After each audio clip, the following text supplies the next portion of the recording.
Bonjour à toutes et à tous et bienvenue pour ce nouveau numéro du Point des marchés, votre rendez-vous avec l'analyse des marchés.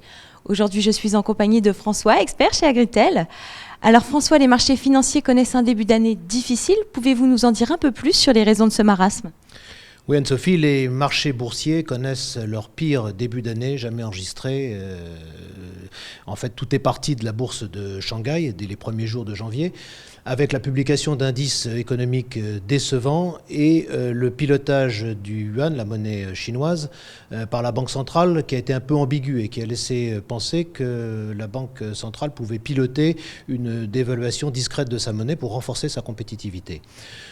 Donc la crise s'est propagée rapidement à l'ensemble des places mondiales, avec des reculs parfois très importants selon les indices, puisqu'on a pu enregistrer des reculs compris entre 10 et 15% des principales places financières mondiales.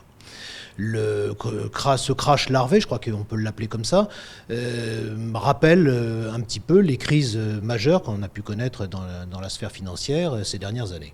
Alors justement, vous parlez des crises précédentes. Quel parallèle peut-on faire avec la crise de 2008 ? La crise de 2008 était différente. C'était une crise que je qualifierais de systémique avec la faillite de Lehman Brothers qui faisait suite à la crise des subprimes de 2007. Et il a fallu l'intervention vigoureuse des banques centrales et des États pour sauver la planète financière d'une faillite globale. Là, on se trouve plutôt dans une crise que je qualifierais de conjoncturelle. Le ralentissement des économies émergentes, avec la Chine bien sûr en tête, est plus important que ne le pensaient les marchés.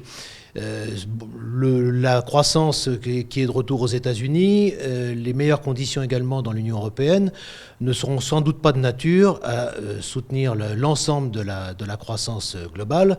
Et d'ailleurs, le Fonds monétaire international a revu ses prévisions de croissance à la baisse pour 2016.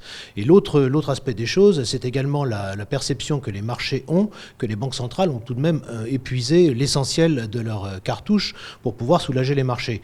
Et dans cet aspect des choses, l'intervention de Mario Draghi hier était importante, puisqu'il a rappelé que l'intervention de la BCE était sans limite, c'est-à-dire qu'ils étaient prêts à faire encore beaucoup plus. Et ça a été de nature à rassurer les marchés et provoquer quand même une correction à la hausse des indices boursiers et des matières premières. Alors, comment cette crise se traduit-elle sur les marchés des matières premières et des commodités agricoles ?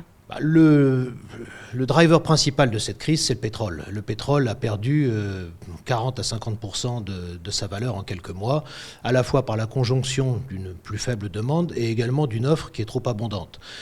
Si le pétrole baisse, ça fragilise bien sûr toutes les entreprises qui travaillent dans ce secteur-là, puisqu'en fait elles produisent à des niveaux qui sont inférieurs aux coûts de production.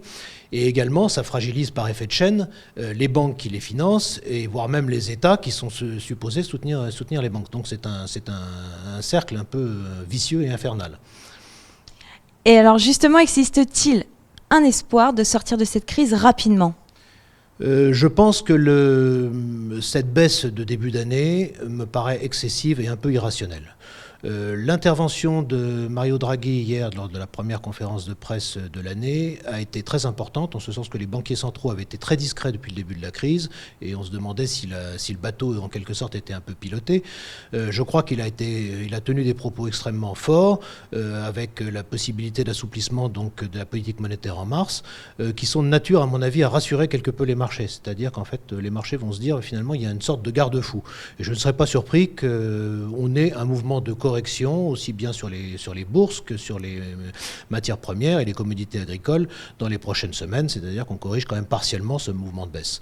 Je pense qu'il ne faut pas oublier non plus que les matières premières sont sujettes à des évolutions du climat géopolitique et les commodités agricoles aux évolutions du climat, et dans ce domaine, tout est toujours possible, il ne faut jamais l'oublier.